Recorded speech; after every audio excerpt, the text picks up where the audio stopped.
हातकणंगले तालुक्यातील आळते येथे अवैध सुगंधित तंबाखू गुटखा साठा प्रकरणी पोलिसांनी मोठी कारवाई करत 2 आरोपींना ताब्यात घेतले आहे। 15 दिवसांच्या कालावधीत करण्यात आलेली ही दुसरी मोठी कारवाई असून एकूण 32,60,000 रुपयांचा मुद्देमाल जप्त करण्यात आला आहे।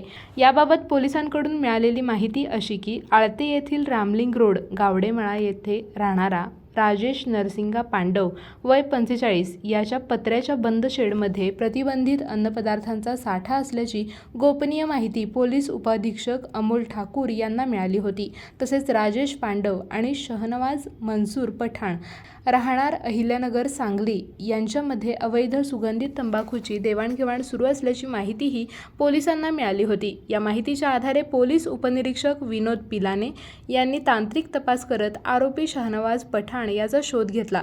त्यावेळी त्याच्या ताब्यातून मोठ्या प्रमाणात सुगंधित तंबाखूचा साठा तसेच संबंधित व्यवसायासाठी वापरण्यात येणारी वाहने जप्त करण्यात आली। या कारवाईत 17,91,000 रुपये किमतीचा सुगंधित तंबाखूचा साठा आणि वाहने असा एकूण 32,60,000 रुपयांचा मुद्देमाल जप्त करण्यात आला आहे। या प्रकरणी पुढील तपास पोलीस करत आहेत।